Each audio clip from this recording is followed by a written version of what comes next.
They buried her husband on a Tuesday. By Friday, the town was already deciding what to do with her.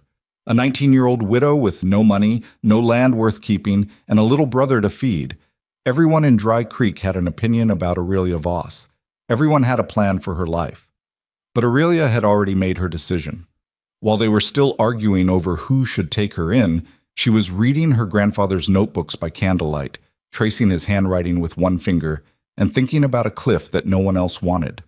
What happened next would either prove every single person in that town right, or make them regret every word they ever said about her. Stay with me until the end of this story. Hit that like button, follow this channel, and drop a comment telling me what city you're watching from. I want to see how far this story travels. The morning they buried Thomas Voss, the sky was the color of old pewter, low, flat, and pressing down on everything like a hand that didn't want to let go. Aurelia stood at the graveside with her shoulders straight and her eyes dry, which people later said was strange. Unnatural, some of them called it. A woman who doesn't cry at her own husband's grave. But the truth was she'd done her crying already, in the 3 days between Thomas's accident and the funeral, alone in the back room of their rented house while Gideon slept. She'd cried until her ribs ached and there was nothing left. By the time they put him in the ground, she was hollow and quiet, and thinking clearly for the first time in months. Gideon stood beside her, 14 years old and already taller than she was, his jaw tight the way it got when he was trying not to feel something. He was wearing Thomas's old coat because it was the only thing he owned that was warm enough for the October wind, and it was too big across the shoulders, which made him look younger than he was. Aurelia reached over once and squeezed his arm. He didn't pull away. The Reverend said words. People bowed their heads, and then it was done.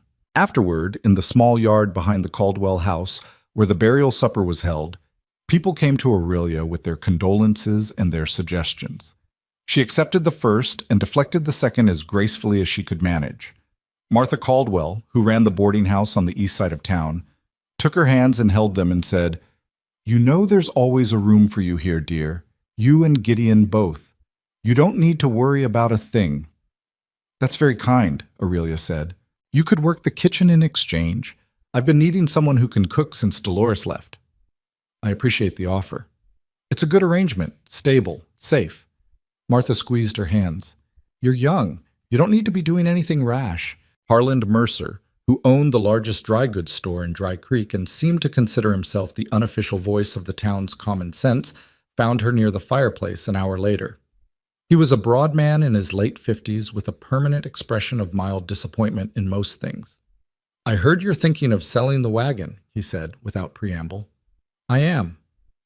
"And the mule?" "Yes." He studied her. "That's everything you have?" "More or less." "Then what are you planning to do?" "After." He said it carefully, like he was handling something fragile. Aurelia looked at him steadily. "I'm going to buy the Castor property." A pause. Mercer's eyebrows shifted. "The cliff land, out on the eastern ridge?" "That's the one." He was quiet for a moment, long enough that she thought he might just walk away. Then he said, "Aurelia, that land has been sitting unsold for 11 years. There's a reason nobody's bought it. You can't farm a cliff. You can't even build a decent structure on it.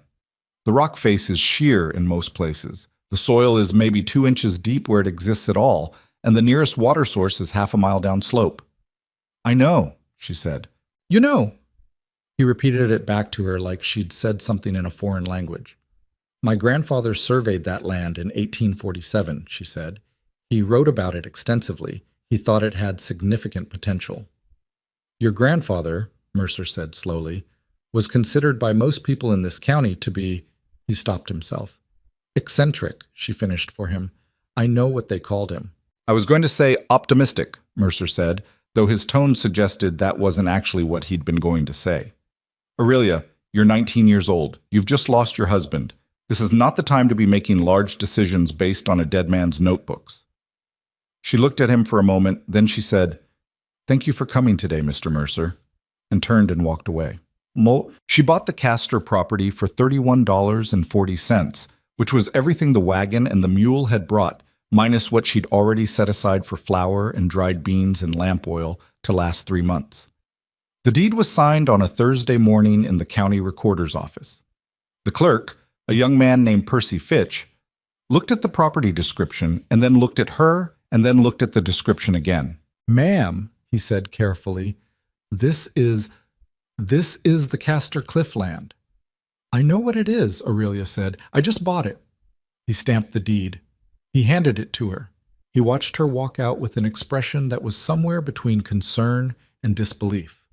By noon, most of Dry Creek knew what she'd done. By sundown, the opinions were loud enough to reach her where she and Gideon were loading their remaining possessions onto a borrowed handcart. "I heard she's gone simple," said a woman's voice through the open window of the laundry on Main Street. "Grief does that to some people." "It's not grief," said another voice. "That girl was always a little strange. You remember how she used to walk around with those rocks her grandfather gave her, telling everyone what kind they were? Who does that?" "Someone ought to stop her. She's got a boy to look after." Gideon, who was carrying a crate of books, paused when he heard that last part. He looked at Aurelia. "Don't," she said, without looking up from the rope she was tying. "I wasn't going to do anything." "You were thinking about it." He put the crate down on the cart. "They're not wrong that it's going to be hard." "It's going to be very hard," she agreed. "Hand me that end." He handed her the rope. She pulled it tight and knotted it. "Grandpa really believed in that land?" he asked. He surveyed the whole eastern ridge 3 times. He said the cliff face on the Castor property had the right kind of rock, sandstone layered over limestone, with natural fracture lines that could be worked with the right tools. He said there were underground water seams that surfaced on the lower slope. He said, she paused, smoothed her hand over the crate of books. He said most people look at a cliff and see what they can't do. He looked at it and saw what hadn't been done yet. Gideon was quiet for a moment.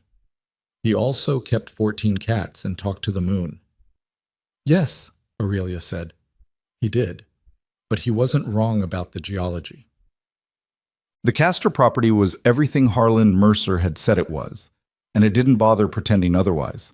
The track up to the cliff base was barely a track at all, more of a suggestion carved into the hillside by whatever foot traffic had found its way there over the years. Mostly curious people, and then the same curious people going home.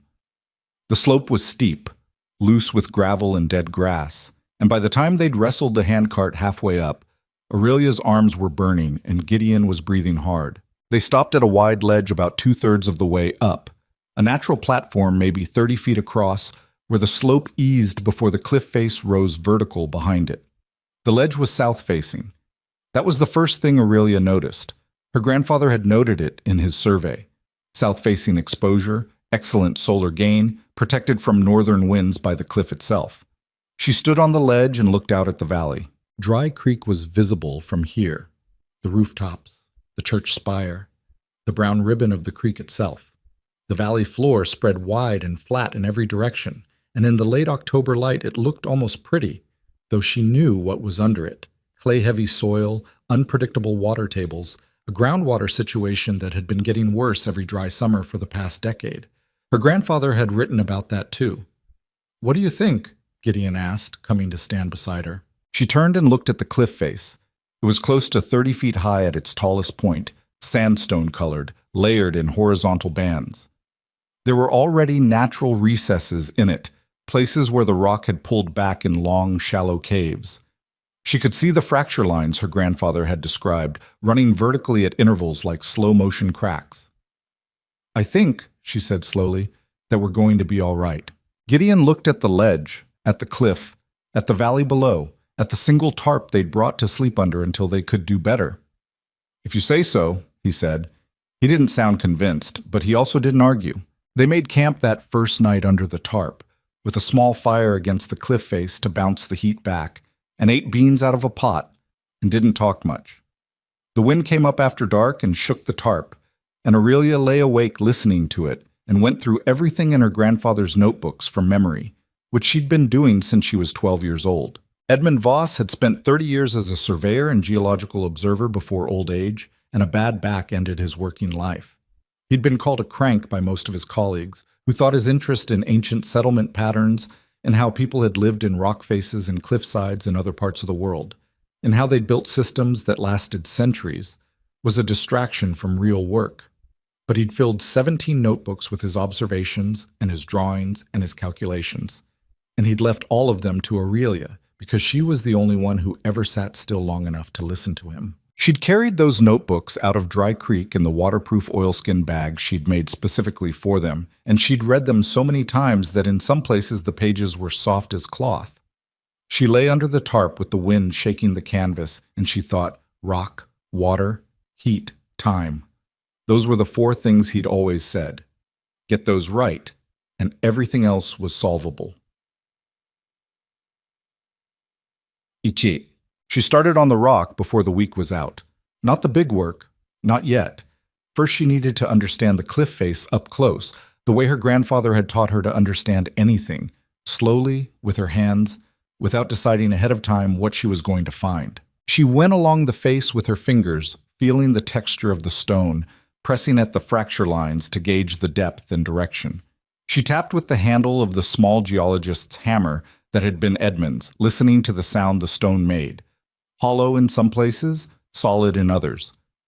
She noted where the rock was dense and stable and where it was softer and more workable. Gideon watched her for the first 2 days without saying much. Then on the 3rd day, he picked up a chisel and started copying what she was doing, a few feet down the face from her.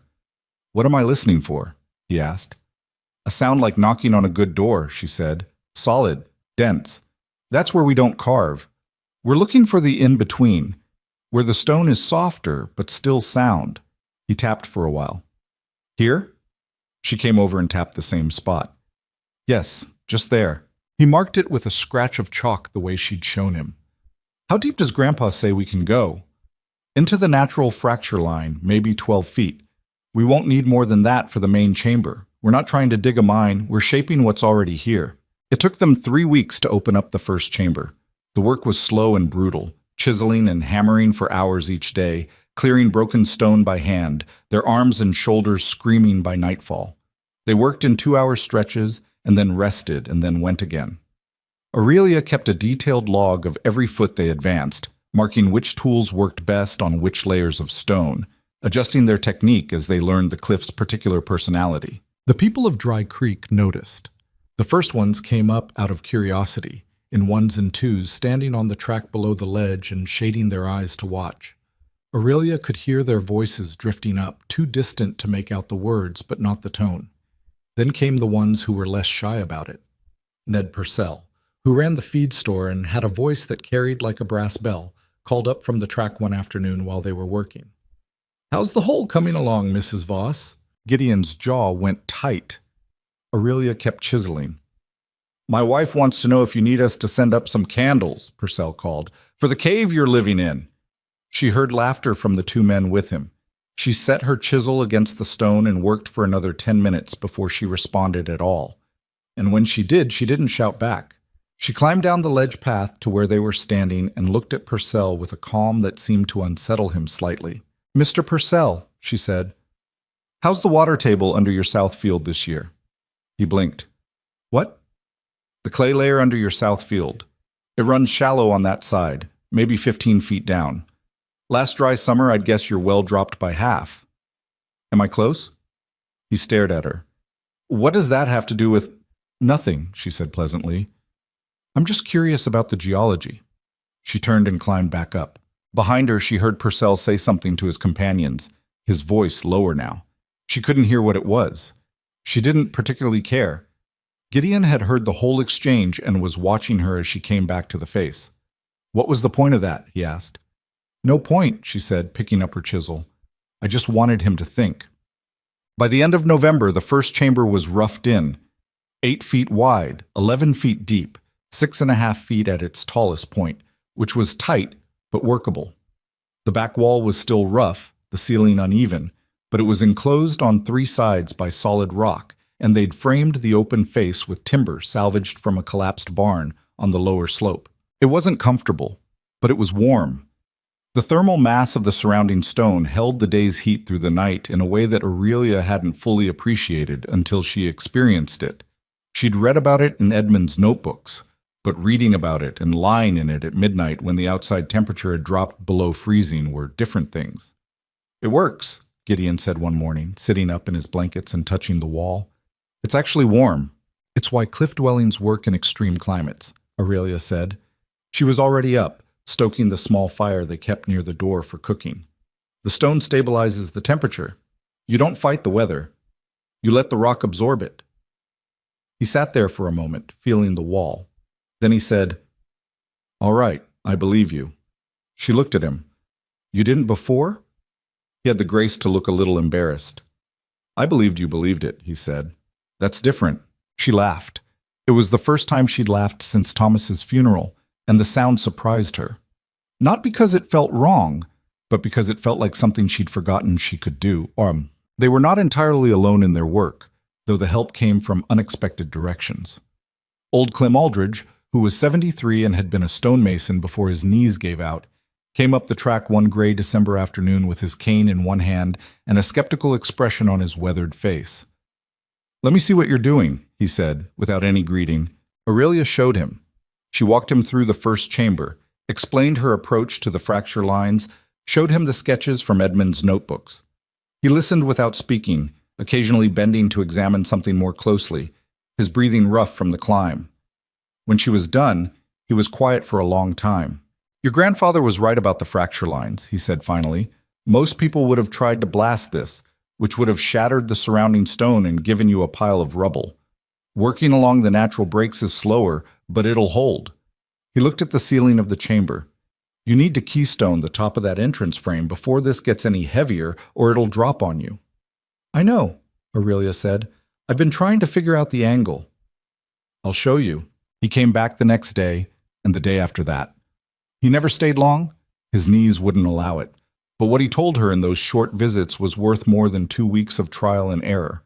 He showed her how to cut a proper keystone arch for the doorway, how to leave the right amount of rock thickness between chambers to maintain structural integrity, how to read the cliff for the places where the stone was trustworthy and the places where it might surprise you. "Why are you helping me?" she asked him one afternoon, when they were sitting on the ledge eating the noon meal she'd prepared. He chewed his bread slowly. "Because nobody else is," he said. "And because your grandfather was the only person in this county who ever talked to me like I knew what I was doing." He took another bite. "Also because if you manage what you're attempting, I'd like to have seen it." In December, she began work on the water system. Edmund's notebooks described the geology of the eastern ridge in detail that had made his colleagues roll their eyes, but which Aurelia had studied so carefully she could recite passages from memory. He'd identified on the lower slope beneath the Castor Ledge a zone where the limestone layer came near enough to the surface to create natural springs during wet weather. And more importantly, where the water table was high enough that a hand-dug cistern of the right dimensions would fill and maintain itself. "We need a cistern at the base of the cliff," she told Gideon, "down where the limestone outcrops. Then a channel cut into the slope to carry the overflow up to the ledge, using the grade to move the water without a pump." Gideon looked at the slope. "That's a long channel. About 40 feet. Through rock and clay. Mostly clay on the lower section, rock near the top, but we'll use split timber for the top section and stone line the rest." He studied the topography for a moment, working it out. He was better at visualizing the physical geometry than she was. She'd learned that about him in these months. She could read the notebooks and understand the theory. He could look at a slope and tell her where the water would want to go. "The grade angle's down toward the south end of the ledge," he said. "If we cut there, the flow would come in at the low side and we could build a collection basin into the ledge itself." "Exactly what I was thinking." He looked at her sideways. "Were you testing me?" "I was agreeing with you," she said, "which I know you find suspicious." He almost smiled. The cistern took 6 weeks. The channel, 3 more. By the time February was halfway done, they had a reliable water source that didn't require carrying buckets up the slope, which had been the most exhausting part of their daily routine and had been costing them hours they needed for other work. Water changed everything. With water available on the ledge, Aurelia could think about crops. The ledge itself was too exposed and too shallow-soiled for most field crops. But Edmund had written about terrace farming, about how people in other parts of the world had cut level shelves into steep slopes and built up the soil behind retaining walls. The south-facing exposure of the Castor Cliff gave them more sun than the valley floor got in winter. The protection of the cliff face behind the ledge kept the worst of the wind off. The question was soil depth and retention. She started building the first terrace in early March. The work was nothing like what she'd imagined it would be. She'd read about it, understood the principle, cut horizontal, build the retaining wall, fill behind it, but executing it in the actual ground with actual stone and actual soil and an actual body that got tired and sore and occasionally made bad decisions was its own education. The first retaining wall she built collapsed. Not catastrophically. It didn't take the terrace with it, but it settled wrong, and the base stone shifted, and she had to pull it apart and rebuild it from scratch, this time with Clem Aldridge's advice about batter angle in the back of her mind. The wall has to lean into the hill, he'd told her. People always want to build walls straight up, but a straight wall fights gravity, and gravity wins. You lean it back a few degrees, lean it toward what it's holding, and then gravity is working with you instead of against you. She leaned it back. It held. By the time the valley's farmers were putting in their spring planting, Aurelia and Gideon had 3 terraces built and soil accumulating behind the walls. The soil was thin and poor, subsoil mixed with decomposed rock, nothing like the valley's bottomland. But she'd spent the winter composting everything they could spare, turning it back into the terraces, working it with wood ash and the dried matter from the ledge's surprising variety of wild plants. She planted kitchen crops first, beans, squash, brassicas, hardy things that didn't need deep soil or perfect conditions, things that produced fast and fed them while she built toward bigger ambitions. Gideon planted a row of garlic at the east end of the highest terrace without telling her. She found it a week later when the first green spikes were showing. "You didn't ask," she said. "I knew you'd say yes," he said. "I just didn't want to wait." She looked at the neat row of shoots in the carefully composted soil. She thought about how he'd found the time for it without her noticing, how he'd done it right. The cloves spaced correctly. The soil worked and settled. "Fair enough," she said. Spring arrived in the valley like it always did, with a lot of promise and not quite enough rain. The creek that gave the town its name ran lower than people like to see in March. The farmers watched the sky and did their planting and told each other it would come. It always came eventually. Aurelia watched the creek too, from the ledge, during the minutes between tasks when she let herself stop moving. She was tracking something she'd found in Edmund's notebooks, a pattern he'd observed across 3 decades of surveying this part of the country, a relationship between the snowpack in the mountains to the north and the groundwater levels in the valley by midsummer.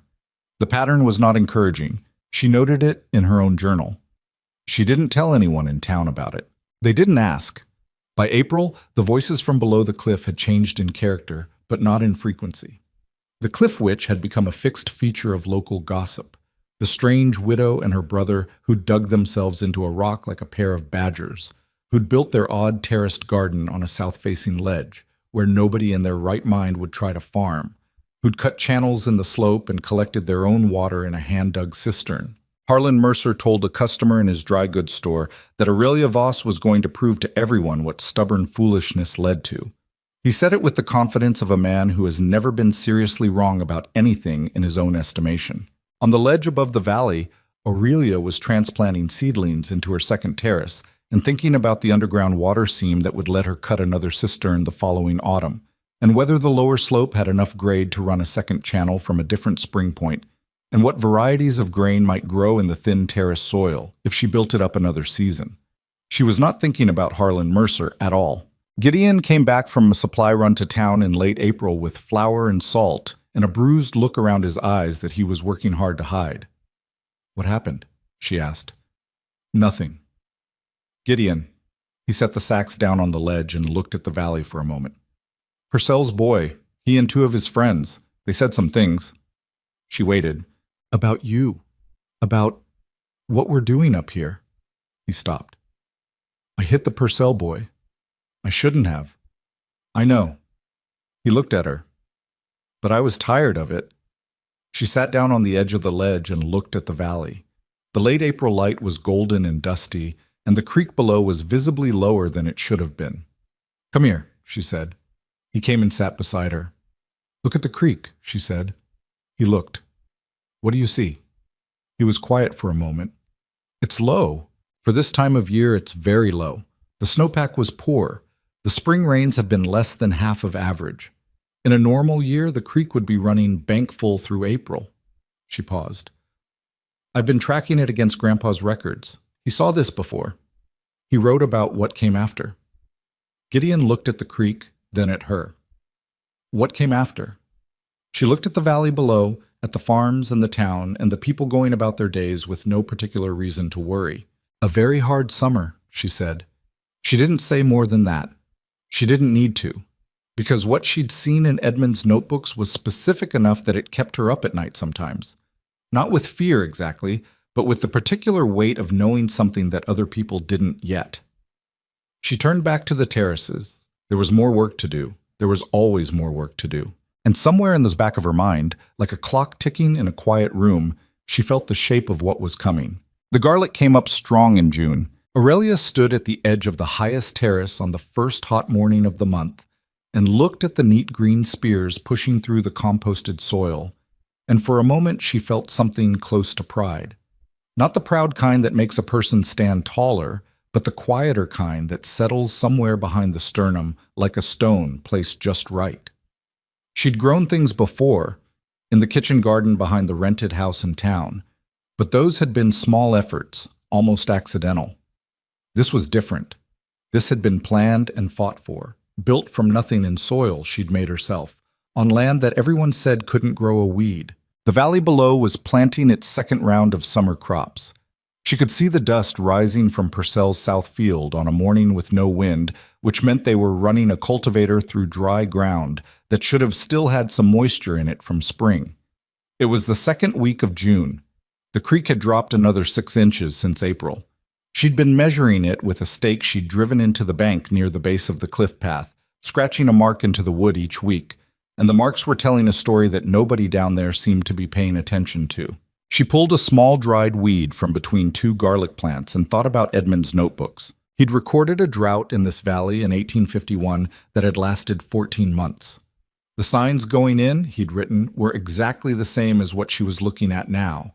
A poor snowpack in the northern mountains, spring rains that came late and ended early, a creek that dropped below its June baseline before July arrived.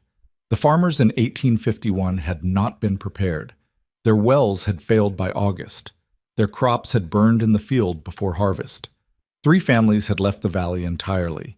1 man had eaten his seed corn and had nothing to plant the following spring. Edmund had watched it happen and written it down and drawn his conclusions, and none of the people around him had been interested in those conclusions at the time.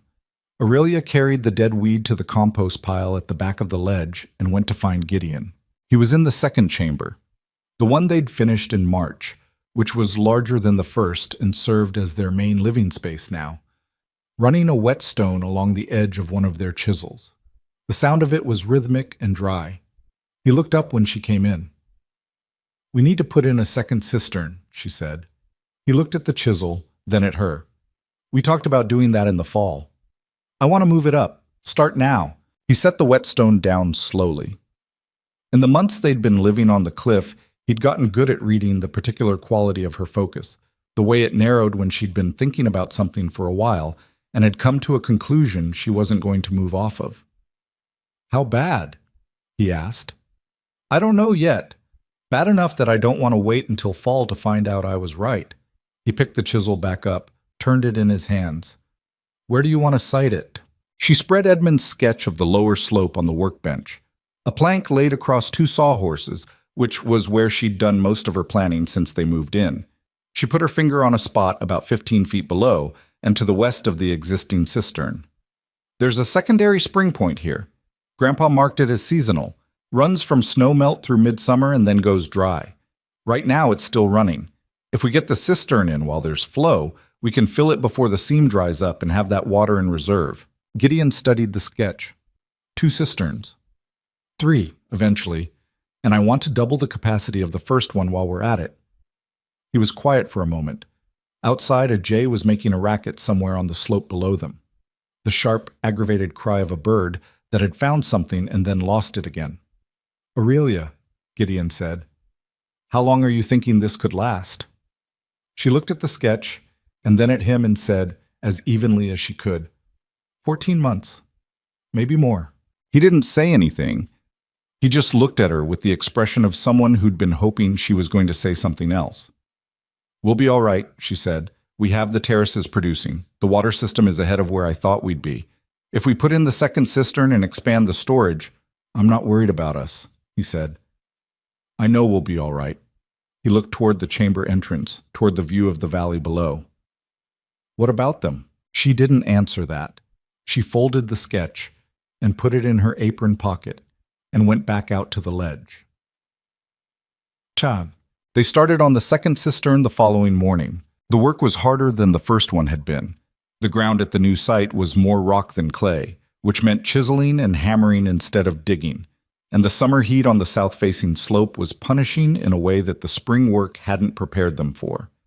They started before sunrise and worked until the mid-morning heat drove them into the shade of the chambers, then went back out in the late afternoon when the cliff face began to shadow the ledge. On the fourth day of that work, they had an unexpected visitor. Elias Thorne came up the cliff path in the early evening with a canvas bag over one shoulder and a look on his face that said he wasn't entirely sure what he was doing there.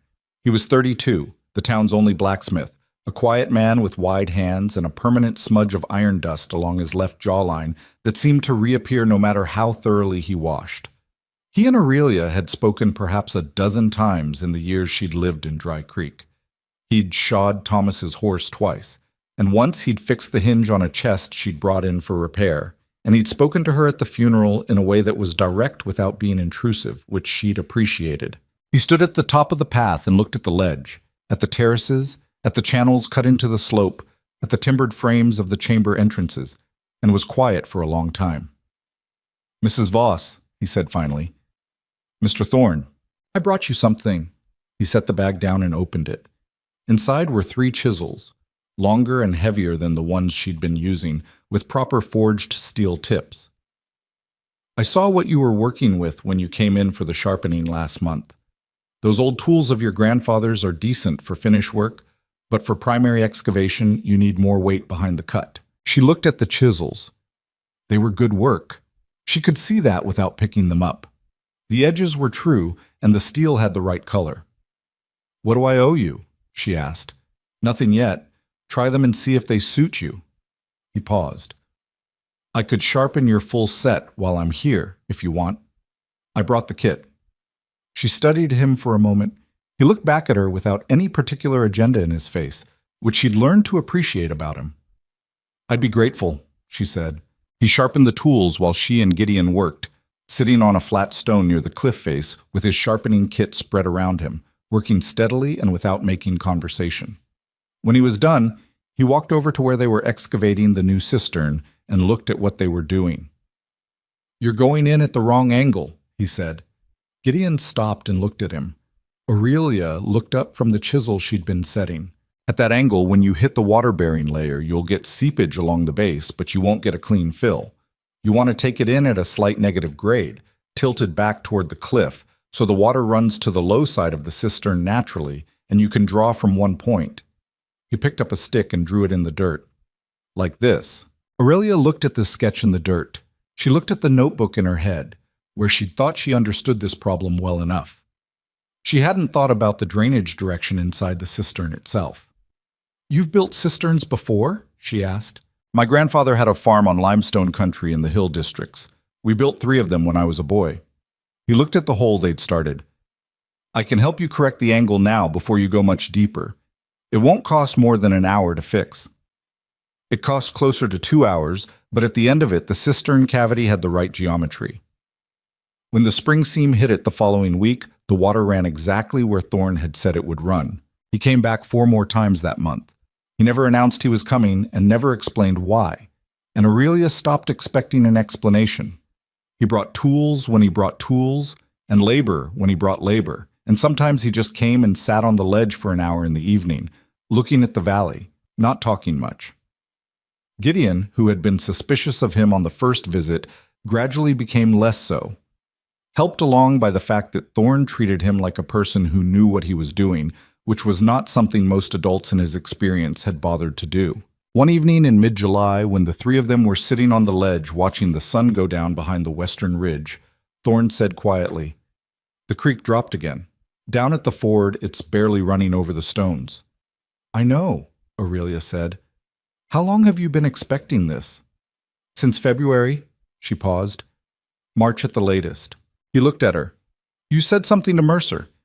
At the burial supper, so I heard about it from Percy Fitch. You asked about his Southfield water table. I wasn't trying to warn him. I was just thinking out loud. But you knew something was coming. I thought I did. My grandfather's records suggested it. She was quiet for a moment. I still hope I'm wrong. Thorne looked back at the valley. In the long summer twilight, the fields were a dull gold color that would have been beautiful if you didn't know it meant they were drying out. You're not wrong, he said. She already knew that. But there was something about hearing it said out loud by someone who'd been watching from down in the valley that made it land differently. Heavier. More real. What are people saying in town? She asked. Mostly that it'll turn around, that it always turns around. He stretched his long legs out in front of him. Purcell's well dropped 8 feet last month. He's not telling people that, but it's true. I had to reline the casing for him, and he made me swear not to mention it. What did you do with that? I lined the casing. I took his money. I went home. He looked at his hands. Felt wrong, if I'm being honest. Man's got a family. His wife doesn't know their water situation. Aurelia looked at this creek, the thread of brown-gray water barely visible in the fading light. There's nothing you can do about it if people don't want to hear it. No, he agreed. There isn't. He looked at her. You've managed to avoid letting that stop you from doing what needed doing, though. She thought about that. I don't have the option of waiting for the right time to do something about it, she said finally. If I'm wrong, I've spent a lot of energy and built a very good water system for nothing. If I'm right, she stopped. If you're right, you'll have the only food and water for 20 miles when it matters, he finished. She didn't answer that. The sun went the rest of the way down and the valley went gray and then dark. And the three of them sat on the ledge in the cooling air until the stars came out and it was time to go in. What? August arrived and the creek stopped pretending. By the second week of the month, the ford at the east end of town was dry stone and cracked mud. The main channel was still running, barely, fed by whatever remained in the deeper rock upstream, but the farmers who'd been pulling from irrigation channels off the creek found those channels turning to mud and then to nothing.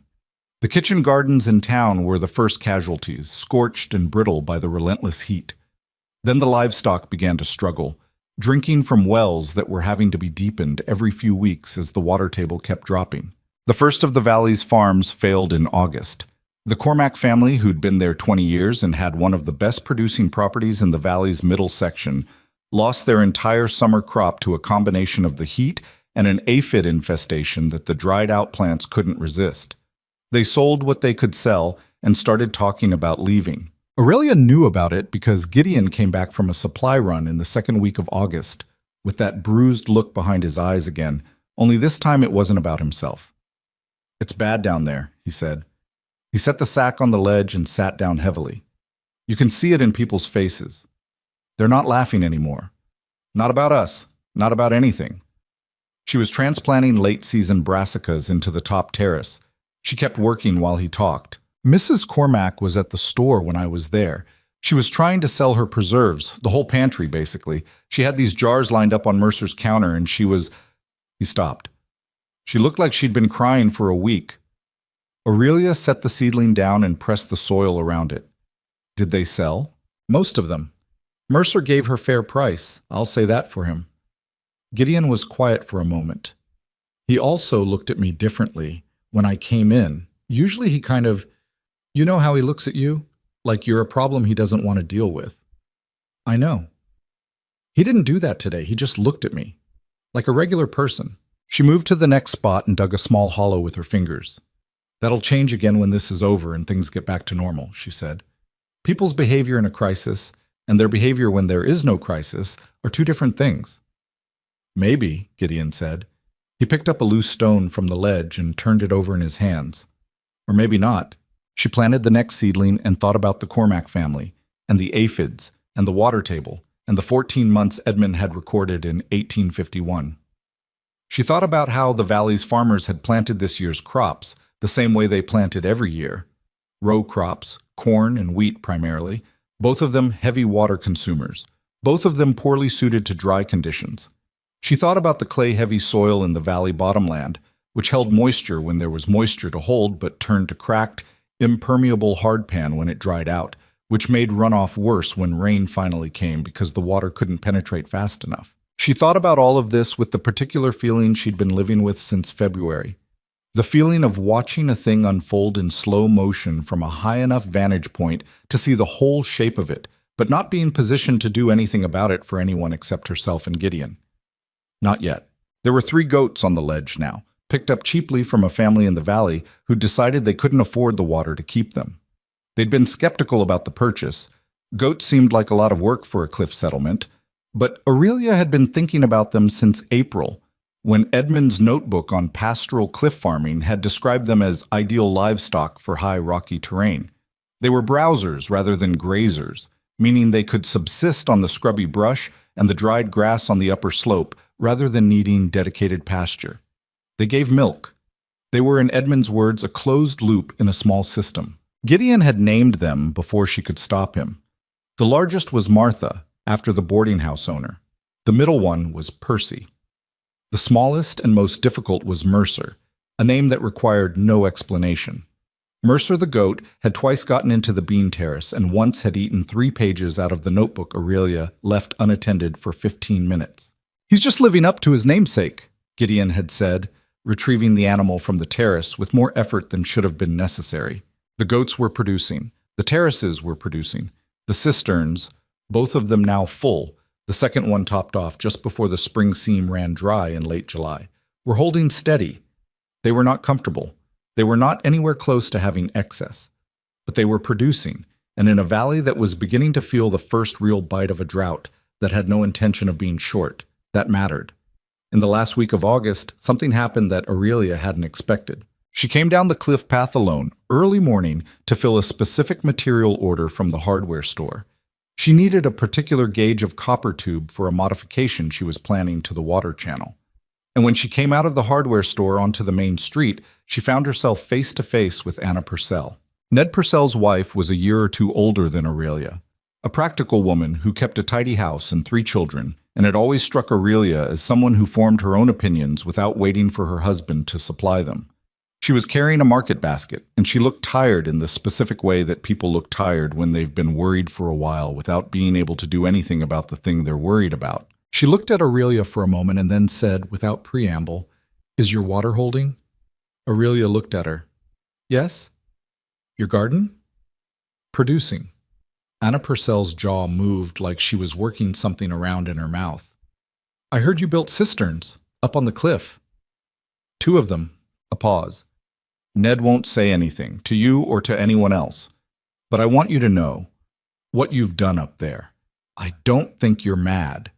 She held Aurelia's gaze and set it straight, without softening it into something smaller than it was. "I thought you were for a while. I said so. I'm telling you I was wrong." Aurelia looked at her. She thought about several things she could say, and she discarded most of them. "Thank you," she said. "I appreciate that." Anna Purcell nodded once, tightly, and kept walking. Aurelia stood on the wooden sidewalk for a moment with her copper tube under her arm and watched her go. Across the street, the creek channel was visible between the buildings. Bone dry now, the banks cracked and pale as chalk, the stones in the bed bleached white by weeks of unrelenting sun. She walked back up to the cliff. The goats were waiting at the ledge when she got there, which they always did when they heard footsteps on the upper path, because they'd learned that footsteps sometimes meant someone had brought something interesting to eat. Mercer butted her hand with his hard, flat head, and she pushed him gently away and stood for a moment looking at the valley. The farms were visible from here in their distress, the brown where green should have been, the dust rising from fields that should have had some ground cover by now. 3 weeks into September, and the nights weren't even cooling enough to give the plants a break from the daytime heat. She'd tracked the temperature on her ledge every morning and evening since May, and the pattern was clear and unambiguous. Gideon came out of the second chamber and stood beside her. "You're doing that thing," he said. "What thing?" "The thing where you stand very still, and your face goes very still, and you're thinking something big that you're not ready to say yet." She looked at him sideways. He'd gotten taller again. Or maybe it was that the months of physical work had filled out his frame in a way that snuck up on her. He wasn't the boy he'd been at the funeral in October. The coat that had hung off his shoulders then would probably fit him now. I talked to Anna Purcell in town, she said. About? She asked about our water, our garden. Aurelia paused. She wanted me to know she'd changed her mind about us. Gideon was quiet. Then, that's something. It is. She looked at the valley. It's also the first sign that people are starting to understand what they're actually dealing with. And when people understand what they're dealing with, she stopped. They panic, Gideon said. Sometimes. Or they start looking for someone who has answers. He looked at her. Is that what you want? People coming up here? She didn't answer right away. She thought about the cisterns and the terraces and the 3 goats and the stores of dried food they'd been building since spring. She thought about what she told him in April, about 14 months, maybe more. I want us to be ready, she said. Whatever happens next, I want us to be ready for it. The heat pressed down on the ledge and the valley and the dried-out farms and the town with its dwindling wells, steady and indifferent, the way heat always is when it has settled in for a long stay. Mercer the goat found a piece of dried grass in a crack in the ledge and pulled it out and ate it with an expression of complete self-satisfaction, and life on the cliff went on. September turned without bringing rain. The sky stayed white and hard and hot. The kind of sky that doesn't look threatening because it doesn't look like anything, just a flat, bleached expanse that gives nothing and takes everything from below it. Aurelia watched it every morning from the ledge while she worked through her daily routine, the way a sailor watches a horizon that isn't behaving right. Not with panic, with attention. The valley below her was changing in ways that were visible even from the cliff. The fields that had been brown in August were now the color of old bone. A dust haze sat over the whole valley floor on windless mornings, fine particles of dried topsoil that had nothing to anchor them anymore. 3 more families had packed wagons and left in September. She'd seen them on the road from the ledge, the slow procession of loaded wagons heading west, and she'd felt something complicated watching them go. Not satisfaction, not pity, exactly. Something closer to a kind of grief for the life those families had built here and were now abandoning. Gideon had seen them too. He didn't say anything about it, but she'd noticed him watching from the ledge in the evenings, and his face had the expression it got when he was working through something he hadn't found words for yet. The goats were holding steady. The terraces were producing, not abundantly but steadily, the way things produce when they've been planned for careful conditions rather than optimistic ones. The brassicas were the workhorses of the moment. Kale, turnips, a dense planting of collard greens that Aurelia had put in on a hunch in late July and which had proven more drought-tolerant than she'd had any right to expect. The beans were done, but she'd dried and stored everything they'd produced. The garlic had been harvested in July, braided and hung in the cool back of the first chamber, and the smell of it was the first thing that hit you when you came through the door, which Gideon complained about and she ignored. They were not eating well, but they were eating. In town, the eating situation was getting harder to describe with that word at all. She knew this not from direct observation, but from Elias Thorne, who came up the cliff path on a Thursday afternoon in the second week of September with shadows under his eyes that hadn't been there in August. The Hanley family is down to flour and dried corn, he said, sitting on the flat stone he'd come to use as his spot on the ledge. 5 children, the youngest is maybe 2. Della Hanley came into the smithy yesterday asking if I had any work she could do, sweeping, cleaning, anything, so she could buy food at Mercer's store. Aurelia looked at him. What did you do? Gave her what I had in my own pantry, which isn't much. He rubbed the back of his neck. I'm not the only one. People are sharing what they have, but what they have is getting smaller every week, and there's no replenishment coming. Mercer's shelves are looking thin. He's been trying to get supply wagons up from the south, but the drought extends past the county line. Everyone's short, prices are up, and half the roads are so dry they're throwing dust ruts that break axles. Aurelia was quiet for a moment. She was working through the arithmetic she'd been doing in her head for the past 2 weeks, the same calculation from different angles, trying to find a version that came out better than the one she kept arriving at. How many families are genuinely short? She asked. 20, maybe more. The ones who had savings are still managing, but savings only stretch so far when food prices are what they are right now. He looked at her. There are children going to bed hungry, Aurelia. It's not a theoretical problem anymore. She stood up and went into the first chamber and came back with the ledger she kept. A plain composition book where she'd been logging their food stores, production rates, and consumption since March.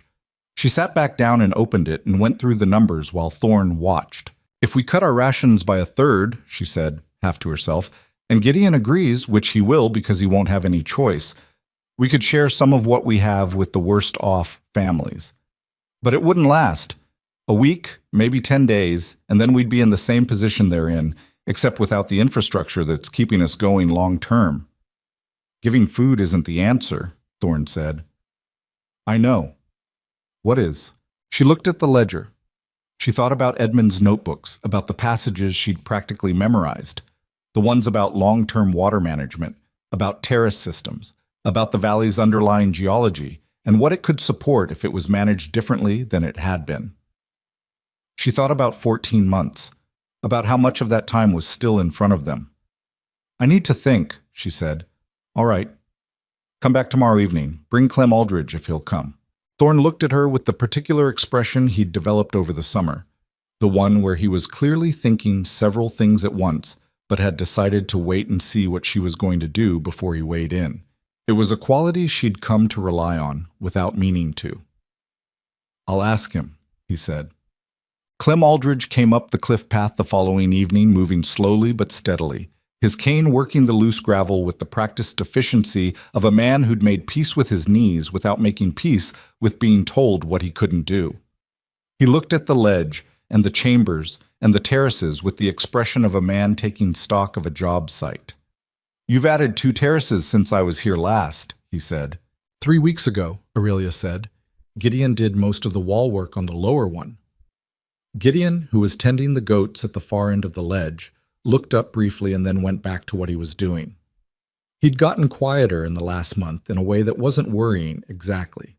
More like the quiet of someone who'd absorbed a lot and was still in the process of sorting through it. They sat on the ledge, the 4 of them, Aurelia and Gideon and Thorne and Aldridge, and she laid out what she was thinking. She didn't soften it or frame it optimistically. She went through the situation as she understood it. The water table, the projected duration of the drought based on Edmund's historical records and her own observations, the state of the town's food supply as Thorne had described it, and the gap between what she could provide through charity and what the town actually needed to survive the next year. When she was finished, Aldridge picked up his cane and turned it in his hands for a moment. "You're saying you won't just give them food. I'm saying I can't, not enough to matter and not for long enough to matter.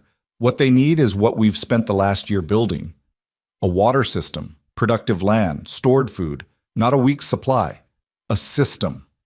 And you want them to build it," Thorne said. "With me, yes."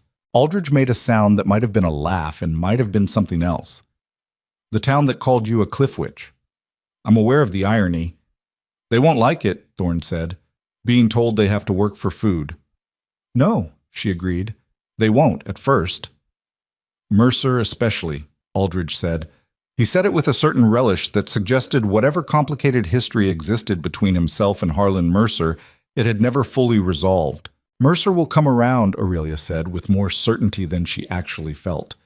Gideon, who had been listening from the edge of the group without contributing, said quietly, "What if they don't come?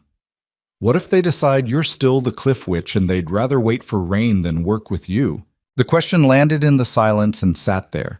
It was the question she'd been avoiding in her own thinking, the one that came up every time she ran the scenario in her head, and that she'd been routing around because there wasn't a comfortable answer to it. "Then they'll wait," she said, "and some of them will leave, and some of them will suffer more than they need to, and eventually either the rain comes or it doesn't."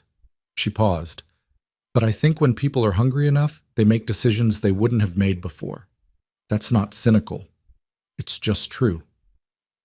Aldridge looked at her for a long moment. "When do you want to do this?" "Soon. Another 2 weeks and the situation will be bad enough that nobody's thinking clearly anymore. We need to move before it gets to that point." He nodded slowly. "I'll go with you. When you go to town." She looked at him. "You don't have to." "I know I don't have to." He said it plainly, without drama. "I'm 73 years old, and I've lived in this valley for 40 of those years, and I've watched it make bad decisions for most of them. This is the first interesting decision I've seen anyone try to make in a while. I'd like to see how it goes. Oh, they went to town on a Monday. Aurelia had not been in Dry Creek's main street since August, and the change that met her was sharper than what Thorne had described. The difference between a town that was worried and a town that was genuinely afraid was visible in the small things, in the number of people on the street at mid-morning, which was lower than it should have been, in the way people moved without the loose purposefulness of ordinary life, in the state of the storefronts, some of which had taken on a provisional look, like their owners were keeping them open more out of habit than expectation. Mercer's dry goods store was half empty in a way that would have been unthinkable 6 months ago. The shelves along the back wall, which Aurelia remembered as crowded with tins and sacks, and the general abundance of a well-stocked general store, were gapped now. There were spaces where things had been and not been replaced. Mercer himself was behind the counter. He looked older than he had at the burial supper.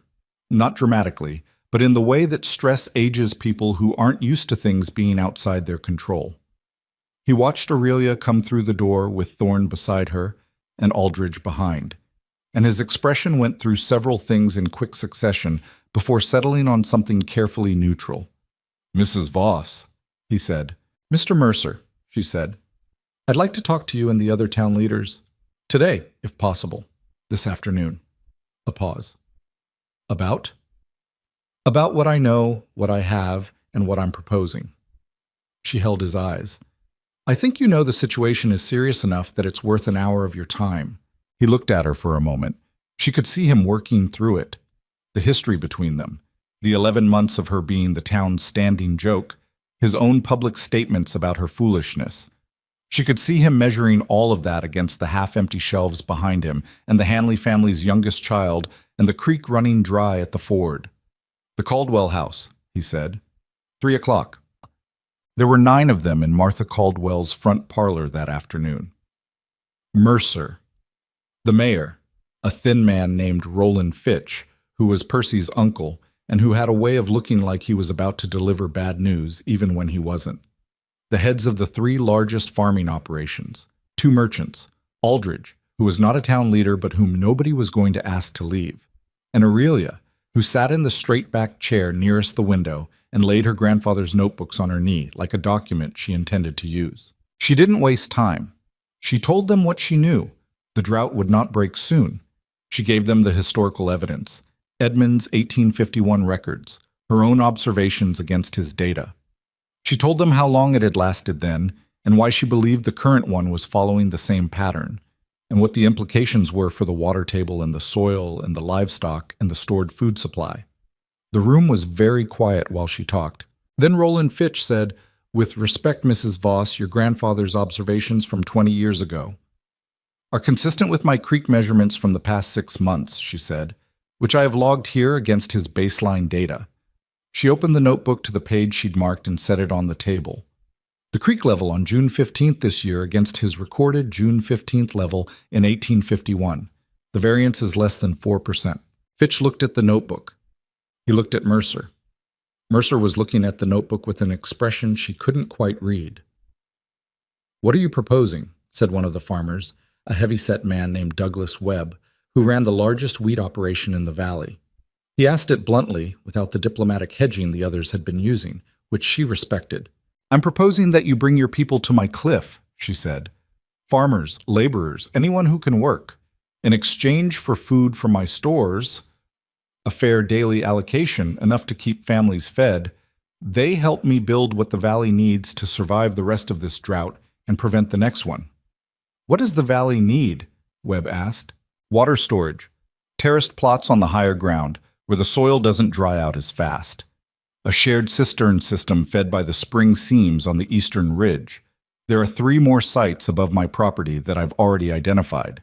The valley floor has the geology to support a reservoir, if we cut it right.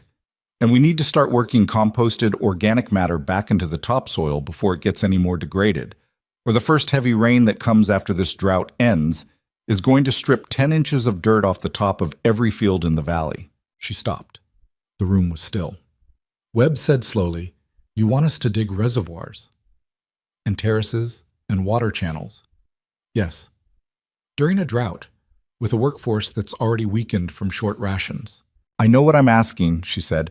I know how hard it is. I've been doing this kind of work for 11 months with 2 people and hand tools. She paused. But with 30 or 40 workers and the right organization, what took us a year can be done in 2 months. And those 2 months of investment will determine whether this town exists at the end of this drought, or whether the last of you pack up and leave. The silence in the room had a different quality now. Not the quiet of men waiting to dismiss something, but the quiet of men who were looking at their own arithmetic and not finding a better answer in it. Mercer cleared his throat. You said food from your stores. What exactly do you have? She told him. She went through it without inflating it or minimizing it. The dried beans and the stored grain, the terraces still producing, the goat milk, the preserved vegetables. It wasn't much for a town. Stretched across 40 families, it would last 3 weeks at most without the terraces continuing to produce. That's not enough for what you're describing, Fitch said. Not alone, but Mercer still has some stores. Webb has grain in his barn that's still good. If everyone contributes what they have into a common pool and we manage it collectively, it stretches further than if everyone's hoarding separately. She looked at Mercer. You know that's true. Mercer looked at the window. Outside, the main street of Dry Creek was visible. The dust, the quiet, the empty spaces. He was quiet for a long moment. You're asking us to trust you, he said. It wasn't an accusation. It was just the plain shape of what it was. I'm asking you to look at what I've built, she said. Come up to the cliff and look at it. All of you. Then decide. They came the next morning, not all 9, but 5, which was more than she'd expected. Mercer came, Webb came, 2 of the other farmers. Fitch sent his apologies, but sent his son instead, which amounted to the same thing. Aurelia walked them through everything. She didn't perform it, didn't dress it up. She showed them the chambers in the cliff and explained how the thermal mass worked. She walked them along the terraces and explained the retaining wall construction and the soil composition and what had been planted and why. She showed them both cisterns. She had them look inside at the water level, which was still holding at 3/4 after weeks without rain. She walked them down the lower slope and showed them the spring seam sites she'd identified and explained how the underlying limestone created those water sources and why the eastern ridge had 4 of them when the valley floor had none. She showed them Edmund's notebooks. Not the whole of them, just the relevant sections, the geological surveys, the 1851 drought record, the notations about the valley's water management potential. Webb was the one who got it first. She could see it happen, the moment when what she was showing him connected with what he already knew about his own land, his own wells, his own failed attempts to understand why some seasons were manageable and others were catastrophic. If we'd had storage, he said, standing at the second cistern and looking at the water inside it. If we'd had even half of this, we could have kept the wheat alive through August. Yes, she said, probably. He was quiet. He looked at the valley below and then at the cliff above and then at her. I had a crew of 6 when the season started. They're still here, most of them. They need work and they need to eat. He paused. What do you want them to do first? She thought about this. She'd been thinking about almost nothing else since the conversation in Mercer's store 2 days ago. She had a sequence in her head, what needed doing first, what would have the fastest impact on their immediate situation, what needed to be built for the long term. The Valley Reservoir, she said. It's the biggest work and the most important. If we get it in before the rains come, whenever that is, we capture the first runoff instead of losing it.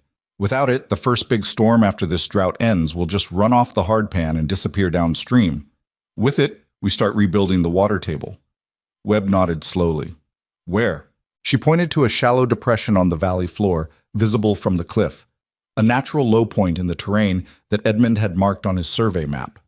There, the underlying clay will hold the water once we shape the basin and build the berm. 2 weeks of hard work with a good crew and a horse team. She saw him doing the calculations in his face, the labor, the time, his remaining men, the food situation, the odds. She watched him weigh it all. She didn't push him. All right, he said. I'm in. She looked at Mercer, who had been listening from a few feet away. He was looking at the valley with an expression she hadn't seen on his face before, something that might have been, on a different man, close to shame. Mercer, she said. Not unkindly, he turned and looked at her. He was quiet for a moment. She thought about all the things he'd said over the past year that had reached her ears. The foolishness. The madness. She thought about the look on his face at the burial supper when she told him her plans, and he'd walked away shaking his head. "I'll open my remaining stock to the common pool," he said, "whatever's left in the store, and I'll put out word that the town meets at the Caldwell house tomorrow night." He paused. "I'll ask them to listen to you." She nodded once. He looked at the cistern, at the water sitting still and full and real in the dry September air. "I owe you an apology," he said. "I suspect you know that." "It can wait," she said.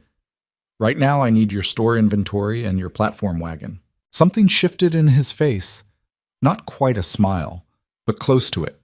The kind that comes from recognizing that someone has decided not to make you sit in your own discomfort any longer than necessary. "I'll have the wagon ready by morning," he said. But the town meeting that evening was not the orderly conversation she'd planned.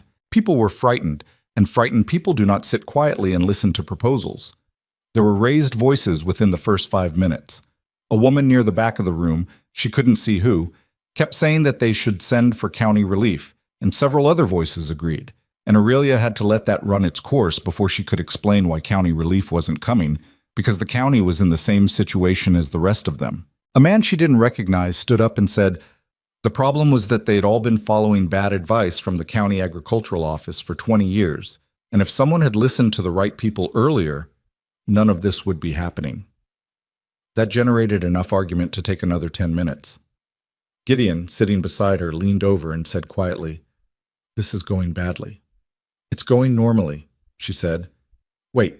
The arguing eventually exhausted itself, the way group panic always does, and in the silence that followed, she stood up and said simply and without raising her voice, "I've been where you are. 11 months ago, I had $31 and a decision to make. I made it. You've seen what I built. Now I'm asking you to let me help you build the same thing. Bigger, for all of us, before the situation gets worse than it already is." The room was quiet. "I know you don't trust me," she said. "I know what you called me. I'm not asking you to trust me because of who I am. I'm asking you to trust what you saw on that cliff today. The water is real. The food is real. The plan is real." She looked around the room, at the faces, the worry in them, the exhaustion, the hunger already visible in some of them. "You can wait," she said, "or you can work. Those are your options." Nobody spoke for a moment. Then Douglas Webb from the third row said in a voice that carried, "I'm working." One by one, across the room, other voices said the same, not all of them. There were some who stayed silent and some who left before it was over. But enough said yes that when she walked out of the Caldwell house into the dry September night, she had what she needed to begin. Thorne fell into step beside her on the street, and for a moment neither of them said anything, just walked in the dark with the dust of the dry creek bed drifting across the road. "Tomorrow?" he said. "Sunrise," she said. "All hands." He nodded. She looked up at the cliff, at the darkness where the ledge was, where the goats were asleep and the cisterns were full and the terraces were resting in the cool of the night. She thought, 11 months. And then she thought, now it begins in earnest. The first morning started badly. 31 people showed up at the base of the eastern ridge at sunrise, which was more than Aurelia had expected and fewer than she needed. They came in clusters, the Webb crew together, 4 men who worked each other's land and knew how to move as a unit. A group of younger men from town who'd shown up because Webb or Mercer had told them to, and who stood around with their hands in their pockets waiting to be told what to do. A handful of women who'd come because the alternative was sitting home watching their children's faces get thinner. Some of them had brought tools. Some hadn't. A few of them looked at the cliff and then looked at each other with expressions that said they were already reconsidering. Aurelia stood at the front of the group with her plan in her head and Edmund's survey map in her hand and tried to read 31 people at once. The problem arrived within the first 20 minutes, before a single shovel had broken ground. It came in the form of Carl Briggs, who farmed 40 acres on the valley's north side, and who had a habit, well known in Dry Creek, of having a strong opinion about everything and the volume to make sure everyone knew it. "Who put her in charge?" Briggs said. Not quietly. To the group generally, in the tone of someone who's been holding that question for a while and has finally decided to let it out. The work crew shuffled. A few people looked at their feet. Gideon, who was standing near the tool pile, went very still. Aurelia looked at Briggs directly. He was a big man, 50-ish, with the kind of physical confidence that comes from a lifetime of being the largest person in most rooms. He didn't look angry. He looked like a man who had just said a reasonable thing and was waiting for a reasonable answer. "Nobody," she said. "You can all go home if you'd like. The cisterns are mine, and the terraces are mine, and the survey data for the reservoir site is mine. And if you want access to any of that, this is how it works. If you have a better plan, I'm genuinely listening." Briggs looked at her. "I just think there ought to be a vote about who's running this." "Carl," Webb said from behind him, with the tone of a man who'd known another man for 20 years and was running low on patience. "She's the one who's been eating for the past year, while the rest of us have been watching our wells go dry. Let her run it." That ended it. Not because Briggs was satisfied, she could see from his face that he wasn't, but because the people around him had made the calculation that arguing was costing them time they didn't have. She divided them up. Webb's crew went to the reservoir site with the horses and the heavy tools. The younger men from town she put on the upper slope with Gideon, starting work on the third cistern site. The women she set to a task she'd been thinking about for weeks, building the compost infrastructure that the valley's fields were going to need before they could recover from a season of drought stress. She walked each group to their site, explained what she needed, answered the first round of questions, and left someone capable in place to answer the next round. Clem Aldridge, who had come down the cliff with her that morning despite her telling him he didn't need to, appointed himself the roving problem solver, moving between the work sites on his cane, watching what was happening, and offering corrections in the blunt and specific way he had that people responded to better than they should have, given his tone. By noon, she had a headache and her boots had rubbed a blister on her left heel, and one of the younger men had hit his own shin with a mattock and was sitting on a rock with his leg elevated while his friend argued about whether it needed a doctor. The reservoir excavation was going slower than she'd planned because the clay under the surface was more compacted than her test digs had indicated, which meant the horse team was having to work the same ground twice before the shovels could get into it.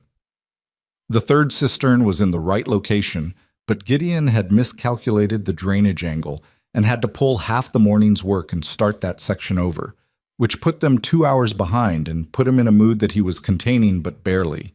It was not smooth. It was not organized.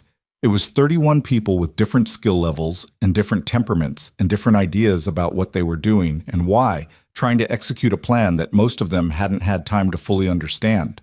There were moments in the early afternoon when Aurelia looked at the state of the 3 work sites simultaneously and felt something close to despair. Not the deep kind, but the practical kind. The kind where you add up what has been accomplished against what needs to be done, and the numbers don't comfort you. She didn't let it show. She kept moving. By the end of the first week, the work had found its rhythm. Not because the problems went away. They didn't.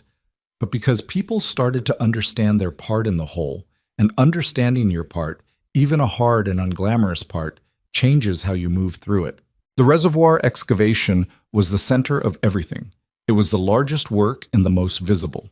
A depression being shaped by degrees into a basin 20 feet across and 8 feet deep at its lowest point, with a clay-packed berm on the downhill side that would hold the water once it had somewhere to be held. The horse team worked the ground each morning, and the hand crews followed behind with shovels, and the pile of displaced earth grew day by day into the berm that would eventually save them. Douglas Webb was good on the reservoir site. He'd done land-forming work before, understood horses and grade, and had a way of managing his crew that was neither harsh nor soft. He told them what he needed, he noticed when they'd done it, and he didn't spend energy on anything else. Aurelia found herself checking in with him less as the week progressed, which was a relief because she had 9 other things that needed checking in with. The third cistern came together on the 5th day, after Gideon corrected the drainage issue, and the crew found the water-bearing layer at almost exactly the depth she'd predicted. When the first seepage appeared at the base of the excavation, a slow, dark welling of water in the clay, the 2 men closest to it stopped working and stared at it. "That's water," one of them said. He sounded almost offended, as if he hadn't quite believed it until this moment. "That's what we're here for," Gideon said. He was trying not to look pleased and not quite managing it. The compost work was slower and less dramatic, but it was, in Aurelia's estimation, the most important thing they were doing for the long term. The valley's topsoil was depleted in ways that the drought had accelerated but not created. It had been happening for years. The organic matter baked out of the clay-heavy ground by dry summers and then stripped away by the hard rains that followed. You couldn't fix that in a season, but you could start, and starting now, in the middle of the drought, meant the amendment would have time to work into the soil before the rains came. The women who'd come the first morning had brought others. By the end of week 1, there were 11 of them working the compost operation, hauling organic matter from the farms, layering it with the wood ash and the animal waste that the town's remaining livestock were producing, turning the piles in a rotation that Aurelia had learned from a passage in one of Edmund's agricultural notebooks, and which she'd adapted to their situation through trial and error over the past year. Anna Purcell was among them. She didn't make a ceremony of it. She showed up on the third morning with a wheelbarrow and her sleeves already rolled up and asked where she was needed. Aurelia put her with the compost crew, and she worked through the day without complaint, which was what Aurelia had expected of her. It was Anna who sorted out the food distribution system when it started to break down at the end of week 1. The common food pool had been Aurelia's idea, but she hadn't thought through the logistics carefully enough. She'd imagined a central distribution point at Mercer's store, a daily allocation per family based on the number of workers they'd contributed to the effort. What she hadn't anticipated was the way the bookkeeping would fall apart under the stress of real-world implementation. Who had worked a full day versus a half day, how to account for the woman who couldn't work because her child was sick, whether the merchant who'd contributed his store stock counted as a worker even if he wasn't on the physical sites. She came back to town on the evening of the 6th day to find 3 families in a heated argument outside Mercer's store about their allocations, with Mercer in the middle of it, looking like a man who'd agreed to referee a game whose rules had just been changed. "This isn't working," he said to her in a low voice when she got close enough. "I see that," she said. "Anna?" Anna Purcell, who was nearby, looked up. "Can you manage the books?" "Properly. Daily records, everyone who works, how long, what they contributed in goods or money or labor, what they draw. Transparent so anyone can see it." Anna looked at her. "I kept my father's store accounts for 6 years before I married Ned. Yes, I can do it." "Good. I'm putting it in your hands. What you decide is fair stands." Anna looked briefly at Mercer, who had the grace not to object. She went to get paper and a pen. It wasn't perfect after that. Nothing about this was perfect, but it was functional, and functional was what they needed. On the 9th day, Briggs quit. He came to her at the reservoir site in the mid-morning and told her he was pulling his labor, that he didn't think the reservoir plan would work, that they were spending energy on a long-term project when what people needed was short-term solutions, and that he'd decided to take his family and head south to his wife's relatives until the drought broke. She listened to him without interrupting. When he was done, she said, "I think you're making the wrong decision, but I'm not going to try to stop you." He looked like he'd been expecting more resistance. "The cisterns," he said. "If I come back after, will there be access? For my family?" She looked at him for a moment. There was a version of this where she told him that people who walked away when the work was hardest didn't get to benefit when the work paid off. She could feel the justice of that version. She also knew that it would be exactly the wrong thing to say, and not only because it would be cruel. "Yes," she said. "If you come back, there's a place for you. We're building this for everyone in the valley." He nodded. He looked, she thought, smaller than he'd looked 9 days ago, when he'd been asking the group who put her in charge. He left that afternoon with his wagon loaded, and she watched him go from the ridge and then went back to the reservoir. Gideon found her there an hour later. "Word's going around that Briggs left." "I know. Some of the others are talking about it." "Let them talk." She picked up a shovel. "The ones who are going to stay are going to stay. Talking about Briggs isn't going to change that." He picked up his own shovel and got back in the line. She heard him say something to the man beside him. She couldn't make out the words. And heard the other man laugh, a short, genuine sound, and she thought, "That's worth something. That's worth a lot, actually." Elias Thorne had been present every day since the work began, which she hadn't expected him to be. His smithy work was down. Nobody was commissioning ironwork when they were focused on food and water. So he had time, but time and showing up are different things. He was useful in ways that went beyond his physical strength, which was considerable.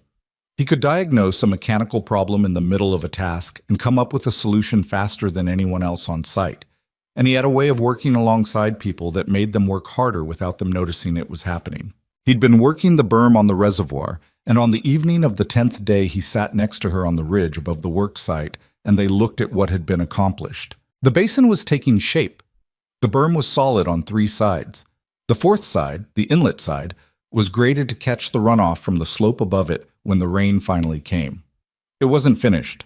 They needed another week of work at minimum, maybe 10 days, before she'd call it ready. But it was real. It was visible. It was the physical evidence of what 30-some people had done together in a week and a half, and looking at it in the evening light had a quality that was hard to put into words. Your grandfather would recognize this, Thorne said. She thought about Edmund, about the notebooks, about the afternoon she'd sat in his old chair at age 12 and listened to him explain how the people of the ancient cliff settlements had managed water in country that made Dry Creek's problems look minor. She thought about how thoroughly the people around him had dismissed those ideas. He would, she said. Thorne was quiet for a moment. Then, I want to ask you something. All right, when this is over, say, when the drought breaks and people go back to their lives, what do you want? She looked at the basin below them. I want the infrastructure to hold. I want people to keep using it, to maintain it, to add to it when they can. That's the whole point. It doesn't work if it's just an emergency measure. It has to become the way the valley operates. That's what you want for the valley, he said. I asked what you want. She turned and looked at him. He was looking back at her in the direct, patient way he had, without pressing, just asking. I haven't thought about that much, she said. Which was true. She'd been so focused on the immediate, the work, the logistics, the food distribution, the daily problems of managing people through a crisis, that the question of what came after, for her personally, had been something she'd set aside in the same way you set aside anything that isn't the most urgent thing. You should, he said. Think about it. She looked at the basin again. Why? He didn't answer right away. When he did, he said, because you matter too. Not just what you're building. She didn't know what to do with that, so she looked at the basin and didn't say anything, and he didn't push it, and they sat there until the light was gone, and it was time to go in. In the 3rd week, the work expanded. Word had traveled. The way word travels in country where people are spread out across a valley, and everyone knows everyone's business through a chain of visits and letters and chance encounters on the road. 2 families from the neighboring Cartwell settlement, 8 miles east, arrived with wagons and labor and the specific look of people who had heard there was something happening and wanted to be part of it before it was too late to join. Aurelia talked to them for an hour, explained the plan, put them to work on the terrace expansion on the upper slope of the eastern ridge, a project she'd been putting off because she hadn't had enough hands for it. A week after that, 3 more families from the valley's outlying areas. By the end of the month, the workforce had grown to 61 people on any given day, which was unwieldy and required a level of coordination that she was making up as she went along, with help from Webb on the physical work, and Anna Purcell on the accounting, and Thorne on the logistical problems that fell between those 2 categories. The mistakes were constant. She sent a crew to the wrong spring site because she'd misread her own survey notes and lost a day's work redirecting them. She miscalculated the timber requirement for the upper channel and had to send someone back to town for more, which cost them half a day and goodwill with the crew waiting on it. She made a call about the reservoir berm depth that Webb disagreed with, and she was wrong, and he was right, and she had to undo 2 days of work on that section and rebuild it to his specification, which she did without making it into more than it was. You're not going to say anything? Webb asked her when the correction was done and they were back on the correct grade. About what? About being wrong. I was wrong, she said. You were right. The berm is better. She picked up her level and moved on. He looked at her for a moment and something in his face shifted. Not dramatically, but in the way that a person's estimation of another person shifts when they see them handle something without ego getting in the way. Mercer appeared on the work site on the 17th day. Not to observe, to work. He showed up in clothes she'd never seen him in before, practical clothes, work clothes, with a pair of leather gloves that still had the crease marks of the store shelf in them. He found her at the compost lines and said, without preamble, "Tell me what to do." She told him. He did it. He worked the full day without complaint, which was harder than it sounds for a man who had spent 20 years on the soft side of a counter. At the end of the day, when most people had gone, he came and stood near her while she was reviewing the day's progress in her notebook. "I owe you an apology," he said. "You told me to wait, but I want to say it now." She looked up. "I was wrong about the land. I was wrong about you. I said things publicly that I shouldn't have said, and people listened to me because they always listen to me, and it made your situation harder than it needed to be." He said it plainly, without performance. "I'm sorry for that." She looked at him for a moment. He was standing with his work-sore hands at his sides, and he looked like a man who was not comfortable saying any of this, and was saying it anyway, because he decided it needed to be said. "I know you are," she said. "Thank you." He nodded. He started to go. "Mercer," she said.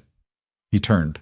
"I need someone to manage the material supply chain, the timber, the tools, the hardware. Someone who knows how to negotiate with suppliers and who understands inventory." She paused. "You're the most qualified person I have." He looked at her. Something moved in his face that she didn't try to name. "I'll have a system in place by tomorrow morning," he said. He did. It was a good system. She told him so. Well, Gideon turned 15 in the 4th week of the work. She'd known it was coming and had been intending to do something about it, but the days had a way of filling completely, and the night before his birthday, she lay awake in the first chamber realizing she hadn't prepared anything, and feeling, for the first time in months, genuinely terrible about something that wasn't related to water management. She got up before sunrise and went to the top terrace and cut a small bunch of the late-season herbs that were still producing, and she used the last of their honey, which she'd been saving specifically, without knowing quite why, to make the flat cornbread he liked, the kind their mother had made when they were children. She had it ready when he came out of the second chamber in the morning. He looked at it. He looked at her. "You remembered," he said. "Of course I remembered." He sat down and ate the cornbread without saying much, and she sat across from him and watched the valley below come into the morning light, the work sites, the beginnings of what they were building, the changed shape of the ground that 30 days of collective labor had made. 15, she said. 15, he confirmed. "Do you remember what you said to me in the first week when we were sleeping under the tarp?" He thought. "That I believed you believed it?" "That's the one." He looked at the valley. After a moment he said, "I believe it now. Not just because you believed it." He paused. "Because I watched you be wrong about things and fix them and keep going. That's different from watching someone be right." She looked at him, at this boy who had worn his dead brother-in-law's coat to a funeral a year ago and had grown into someone she didn't entirely recognize anymore and wasn't sure was entirely finished growing. "That's a very wise thing to say," she told him. "I'm 15, he said. "I have my moments." She laughed. He ate the rest of the cornbread. By the end of October, the reservoir was finished. The berm was solid, the inlet graded, the overflow channel cut to divert anything above capacity safely across the lower slope.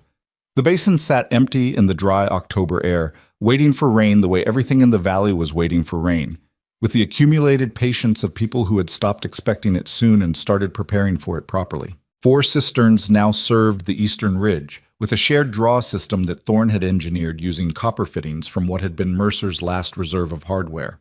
The terraces on the cliff had expanded from 3 to 7, covering more of the south-facing slope than she'd thought possible when she'd first stood on the ledge a year ago and looked at what she had to work with.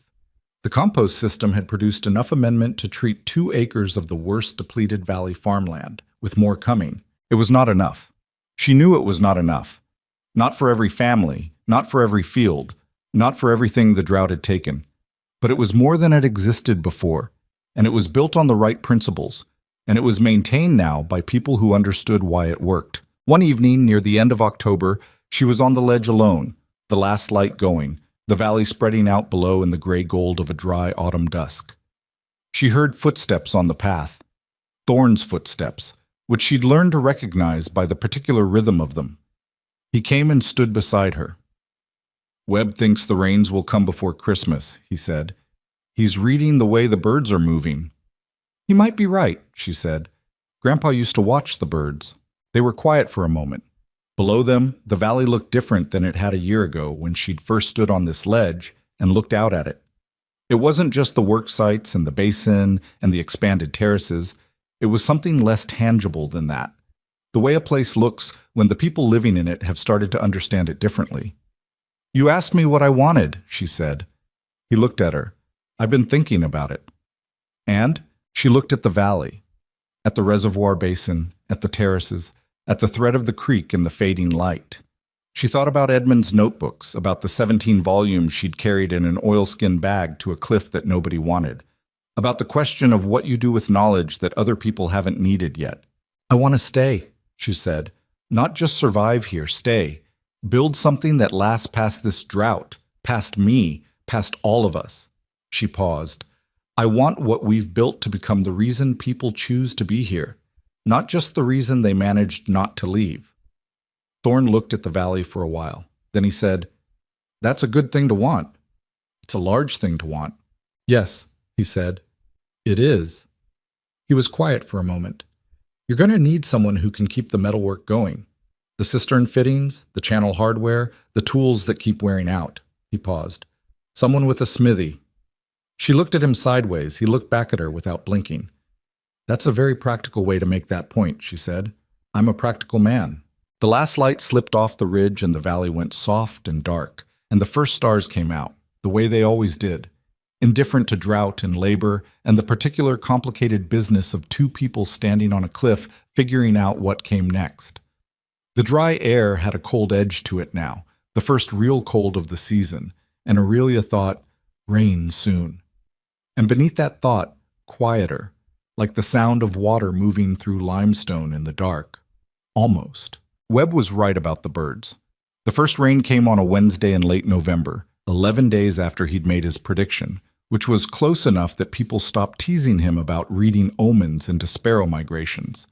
It came in the night, not a storm, just a steady, quiet rain that Aurelia heard first as a sound on the cliff face above the chambers, a soft percussion against the rock, and lay still listening to for a full minute before she understood what it was.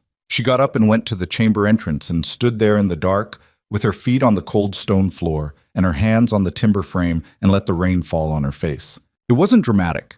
It wasn't the violent, redemptive downpour of the kind that exists in stories where the world arranges itself around the narrative.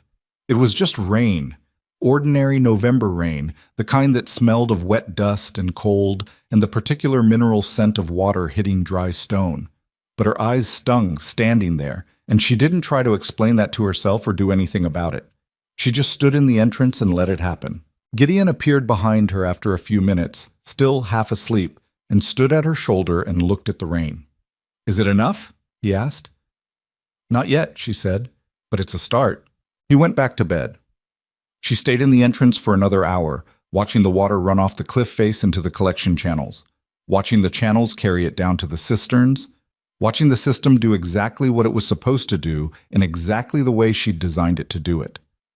There was satisfaction in that, the particular satisfaction of a thing working, not because it was beautiful or because it proved anything to anyone, but because it worked, and working was what mattered. She went back to bed before dawn and lay awake until the light came. The rain that arrived in November was not enough to break the drought. She'd known it wouldn't be. One moderate rain after 14 months of deficit was a beginning, not an ending, and she'd said so plainly at the next town meeting so that nobody wasted the coming weeks on false relief. The reservoir will begin to collect, she told them. The cisterns will top off, but the water table won't recover for months, and the soil will need time to reabsorb properly. Don't change your water management yet. Don't plant optimistically. Keep to the allocation system and keep the compost work going. She paused and looked around the room, at the faces that had become familiar to her over the past 2 months of hard shared work. We built these systems for the long run. Use them like it. There were nods. Not unanimous.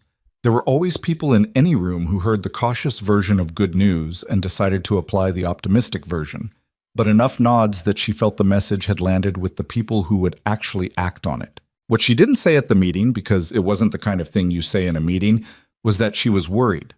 Not about the valley's infrastructure, that was holding. Not about the food supply, The common pool system that Anna Purcell managed had proven more effective than she had dared hope, and the terraces were producing enough to make a genuine difference in the town's daily calories. What worried her was the human piece, the thing that's hardest to sustain when the immediate crisis eases, the willingness to keep doing difficult work after the fear that had motivated it begins to lift. She'd seen it already, in small ways. People showing up an hour later than they had in October. Conversations at the work sites drifting toward when things would get back to normal, as if normal was a place they could return to rather than a description of wherever they happened to be. She talked to Thorne about it one evening, walking back from the reservoir site along the ridge path. "You're going to lose some of them," he said. It wasn't harsh, just accurate. "I know. The question is whether you lose them all at once or in a slow drift." She thought about that. How do I keep the drift from happening? He was quiet for a while, his boots finding the path in the low evening light. "You give people ownership," he said finally. "Not just tasks. The compost section. Anna runs that, and she'd burn the valley down before she let it fall apart, because it's hers now. Webb's the same with the reservoir. They're not doing your work anymore. They're doing their work." He looked at her. "You need more of that. More people who have something specific that belongs to them." She turned that over. "You're describing something I can't control." "Yes," he said. "That's the point." She looked at the reservoir as they passed above it. The basin that had begun to hold a thin skin of dark water across its floor, the first accumulation from the November rains. She thought about what Thorne had said, about ownership, about the difference between people who were executing someone else's vision and people who were protecting their own. She thought about how little of what she'd built in the past 14 months she'd actually built alone. Clem Aldridge's keystones, Thorne's cistern drainage geometry, Gideon's terrace wall on the lower slope, Anna's accounting system, Webb's berm correction. The thing she'd built wasn't a cliff homestead. It was a collection of decisions that other people had made better than she would have made them alone. That thought settled in her somewhere and stayed. December brought more rain, not in a continuous pour but in the punctuated way the season brought it. 3 days of rain, a week dry, 2 days of rain, 10 days of cold and clear.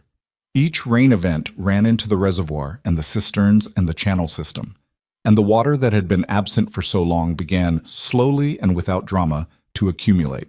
The valley floor began to change.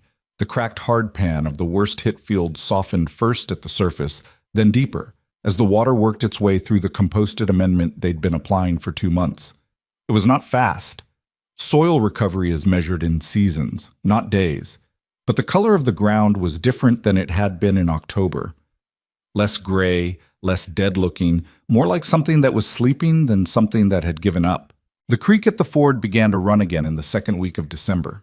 Just a trickle at first, almost timid, threading its way over stones that had been dry since August. But it ran.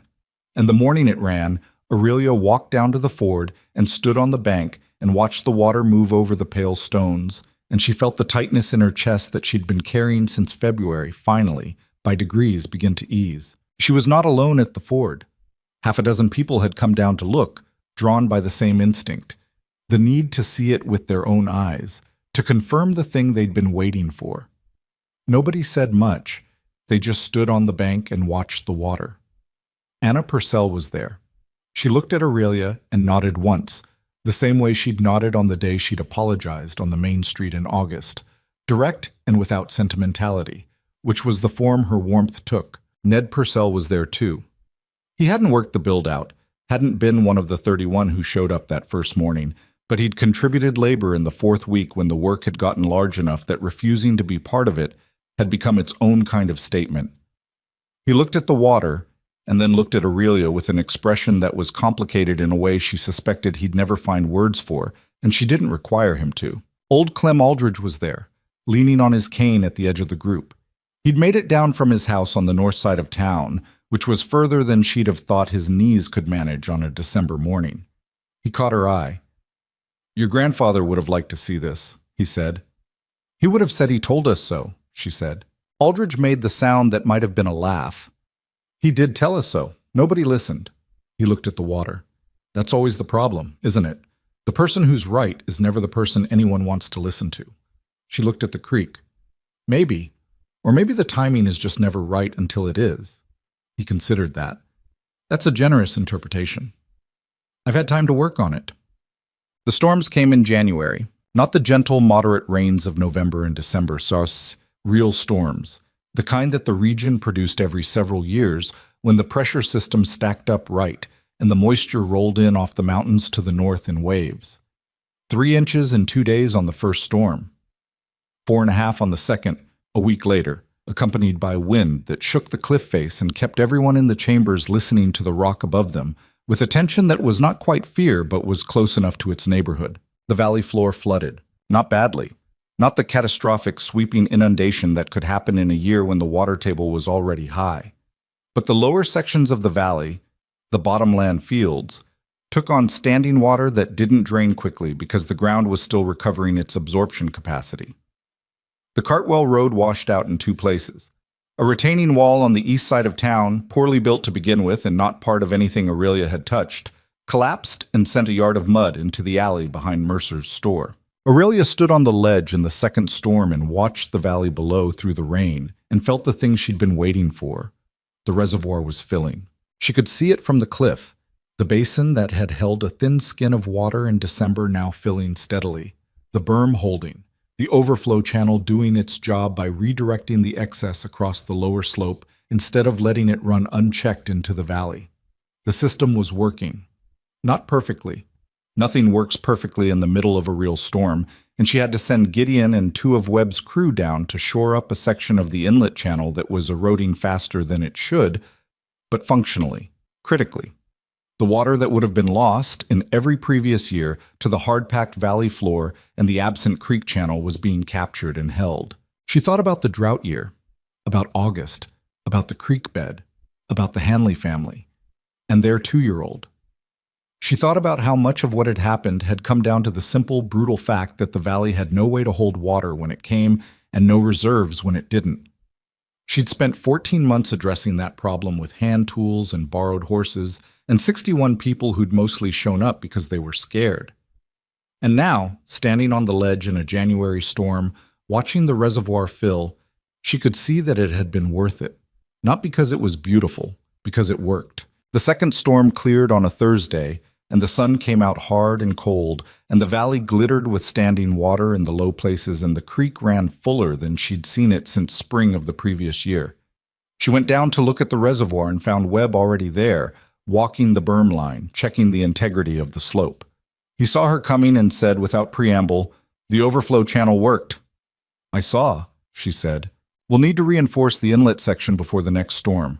That erosion on the west side, Gideon's already flagged it. We'll get to it this week." He nodded. They walked the berm together in silence for a while. The basin below them held 8 feet of water across its width, dark, still water reflecting the January sky, so different from the dry ground it had been 2 months ago that it required a moment of adjustment every time she looked at it. "My south field," Webb said. "It drained overnight. The amendment's working. You can see the difference in the absorption rate compared to the north field where we haven't turned compost in yet." He paused. "I wouldn't have believed it in September." "I know," she said. "I should have believed it in March," he said, "before any of this started." He wasn't looking at her when he said it. He was looking at the water. "I passed your cliff property on the road once, back in the spring. Saw you and your brother working up on the ledge. I thought—" He stopped. "I know what you thought," she said. "Yeah." He was quiet. "I was wrong." She looked at the water. "You came when it mattered," she said. "That's not nothing." He looked at her sideways. "You're very even about things." "I'm not," she said. "I've just had a long time to work through the uneven parts." That was true. She'd been angry in the early months on the cliff, angrier than she'd let Gideon see, angrier than she showed anyone. The mockery had landed, every instance of it. The cliff witch had landed. The looks on people's faces when she'd bought the property, the visible certainty that she was a young woman who'd lost her mind along with her husband, had landed and stayed with her through many working days when the physical difficulty of what she was doing would have been enough on its own without the additional weight of other people's contempt. What had changed wasn't that the anger went away, it was that she'd built things with it instead of sitting in it. She'd gotten up every morning and turned it into chisels against stone, and compost turned into soil and channel cut into slope. And eventually the anger had been expended on things that mattered, and what was left in its place was something she didn't have a precise word for. Not satisfaction exactly. Not peace. Something more like resolution. The feeling of a question that had been sitting open for a long time finally closing. Spring came to the valley differently than it had in living memory. The winter rains had rebuilt the water table to a degree that the oldest farmers in the area said they hadn't seen in a decade. The reservoir was full, more than full, drawing down through the overflow system in a controlled and intentional way that Aurelia had spent 2 evenings in February planning with Webb and Thorne, working out how to release water gradually through the growing season rather than letting it sit and evaporate or go all at once in a spring overflow. The 4 cisterns on the eastern ridge fed a distribution system that now served not just the cliff property, but 3 additional collection points on the lower slope, where valley families could draw in dry periods without making the full climb. The terraces were going in their 3rd season, the soil deeper and better than it had been, the retaining walls seasoned by a full cycle of wet and dry and holding well. Clem Aldridge had come up in early March to look at the walls, and had spent a long time going along them with his hand on the stone, pressing at the mortar lines, and had said finally, "These'll outlast both of us," which was as close to a compliment as he ever got. Planting season that year had a different character in the valley. People were consulting the compost records that Anna kept, which fields had been treated, which needed more amendment, what the ground's condition was before putting seed in. Douglas Webb had started rotating crops on the southern section of his property based on a conversation with Aurelia about soil nitrogen, something that would have seemed to him like abstract foolishness 12 months before. 2 of the smaller farms were experimenting with terrace plots on the slopes of their own properties, rough first attempts that Aurelia and Gideon walked them through on a Sunday afternoon in April. She didn't take credit for any of it in the way people sometimes expected her to. When neighbors pointed to what the valley had become, the reservoir, the cisterns, the compost-amended fields, the terraced slopes, and said her name in connection with it, she consistently redirected them. Aldridge showed us how to build the walls. Webb ran the reservoir excavation. Anna built the distribution system. Thorne engineered the cistern fittings. This was not false modesty. It was accurate. And she'd come to believe more firmly with each passing month that the accuracy was important.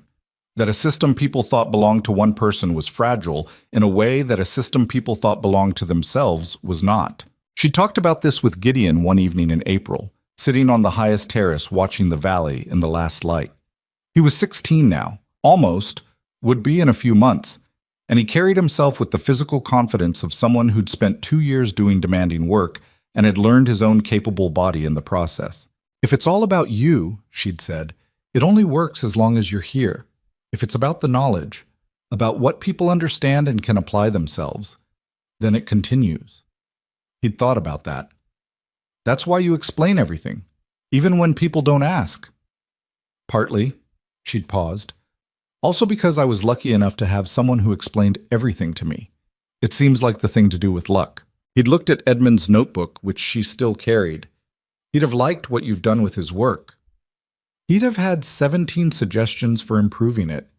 Gideon had smiled. Yeah, he would have. The wedding was in May. It was not a large affair, not because Aurelia had wanted it small exactly, but because small was what felt honest. They married in the open air on the ledge, which was the only venue that made sense, and the people who came were the people who had earned their place in the story. Webb and his wife, who brought a pot of stew that fed everyone twice over. Anna Purcell, who had spent a week before the wedding quietly reorganizing the food stores on the ledge with a thoroughness that Aurelia hadn't asked for and was deeply grateful for. Clem Aldridge, who made the climb in 40 minutes and sat on his flat stone and watched the proceedings with the expression of a man who had lived long enough to see things work out occasionally and was not going to pretend to be unmoved by it. Gideon stood beside her, which was where he'd been for 2 years, and he was wearing a coat that actually fit him now, a dark wool coat that Thorne had quietly commissioned from the seamstress in town 3 weeks before without telling either of them until the morning of the wedding. Elias Thorne stood across from her, his wide hands holding hers, his jaw carrying its permanent faint trace of iron dust, his eyes doing the thing they did where they looked at her with a directness that she'd stopped finding unsettling somewhere around the previous October, and had started finding, instead, like solid ground. He said what he meant to say. She said what she meant to say. Neither of them said anything they didn't mean, which seemed to her the correct approach. Afterward, when the food was done and people were sitting in the May evening light, Mercer came and sat beside her. Not Thorne, who was in conversation with Webb about a metalwork project for the upper channel, but beside her specifically, which she noticed. "I want to give you something," he said. He produced a folded paper and held it out. She took it and unfolded it. It was a deed, or rather, a copy of a letter he'd written to the county recorder, formalizing an easement agreement that gave the valley's farming community legal access to the cistern draw points on the eastern ridge in perpetuity, documented and binding in a way that a handshake agreement wasn't. She looked at it for a moment. "You had this drawn up," she said, "last week. I know a good recorder." He paused. "Systems need to be documented to survive the people who built them. You know that better than anyone." He looked at the ledge, at the cliff, at the terraces going green in the May evening. "I wanted to make sure that what you've built here is still working long after neither of us is around to maintain it." She folded the paper. She thought about Edmund's 17 notebooks, about the ideas in them that had sat in an oilskin bag for years, waiting for the right conditions and the right person to do something with them. "Thank you," she said. He nodded. He looked at the valley below, and she looked with him, and neither of them said anything else about it because there wasn't anything else that needed saying. Woods. Carl Briggs came back in June. He appeared at the base of the cliff path on a morning when Aurelia was working the high terrace, and Gideon came to tell her, and she said she'd come down, and she did, and found Briggs standing with his hat in his hands, looking like a man who had been rehearsing something for a while, and had now arrived at the moment when the rehearsal ended. "Mrs. Voss," he said. Then, "Thorne, I heard. Congratulations." "Thank you," she said. "How was the South?" He looked at his hat. "Hard. Her relatives are good people, but it wasn't home." He paused. "I heard about the reservoir. Heard the valley came through the winter better than anyone expected." "It did." He was quiet for a moment. "You said there'd be a place for me if I came back." "I did." "Was that... did you mean that? Or was that just something you said?" She looked at him. He was a big man who was currently making himself as small as he could manage, which she found, not for the first time in the past 2 years, that she had more patience for than she'd expected she would. "I meant it," she said. "Your north section. The soil's had a winter's worth of rain in it, and it hasn't been worked yet this season. Anna can tell you what amendment it needs. Webb can show you the crop rotation we've been running on the comparable ground to the east." She paused. "There's work to do. There's always work to do." He nodded. He put his hat back on. He looked at the cliff, at the terraces, at the changed shape of the slope that he'd left in September and was returning to in June. "The cliff witch," he said, not quite to her, more to himself. "That's what I called you, to my wife, to my neighbors." He looked at her. "I want to say..." "Get your seat in, Carl," she said, not unkindly. "The season's not waiting." He almost smiled. He turned and went back toward the valley. Here is what Aurelia Voss understood. By the time the valley had come through its second summer after the drought, the summer that the crops came back fuller than they'd been in a decade, the summer the reservoir held steady through a dry July, and released controlled water through the distribution system that kept 3 farms irrigated when they would have failed in any previous year. That knowledge is not the same thing as wisdom. Edmund had the knowledge. He'd had it for 30 years, filled 17 notebooks with it, and most of it had waited, unused, because knowledge without the right conditions to apply it is just potential. What turned it into something real was necessity and stubbornness, and 2 people sleeping under a tarp on a cold October night, and an old stonemason who believed in what he was seeing, and a blacksmith who corrected a cistern angle and then kept coming back, and eventually, finally, a town that got scared enough to learn. She understood that the worst things that happened to her, the loss of Thomas, the mockery, the months of working alone in a place everyone called worthless, had not made her stronger in the way that phrase usually gets used, They hadn't made her harder or more resilient in some abstract sense. They'd made her specific. They'd forced her to understand exactly what she believed and why, to test it against real ground and real weather and real failure, until she knew it the way you know something you've built with your own hands rather than something you've only read about. She understood that nobody changes their mind in the abstract. Mercer didn't change his mind because she argued with him. He changed it because he stood in front of a cistern full of water in a drought and did the arithmetic. Briggs didn't change his mind in September when she let him walk away without shame. He changed it in the South over a winter, watching from the outside what he'd chosen to leave. People change when reality makes staying the same more expensive than changing. You can't rush that. You can only build something true enough that when they're ready, there's something real for them to change toward. And she understood this most of all, that the cliff had not been a refuge. She hadn't gone there to hide from a town that mocked her or a world that had taken too much too fast. She'd gone there because her grandfather had told her, in his particular and unfashionable way, that the answers to most problems already exist in the ground beneath you, if you're willing to learn how to read it. The cliff had been, from the beginning, not a retreat but a beginning, a place to build from, outward, with patience, into the valley that had called her mad and then come to her hungry and then slowly, imperfectly, changed. She didn't feel like an architect. She felt like a person who had made the best decisions she could with the information she had, who had been wrong about some of them and right about others, who had been carried at crucial moments by people who knew things she didn't, and who had tried, consistently, to pass on what she learned in the same spirit in which it had been given to her. Edmund, with his 17 notebooks and his 14 cats and his long habit of being right too early for anyone to thank him for it.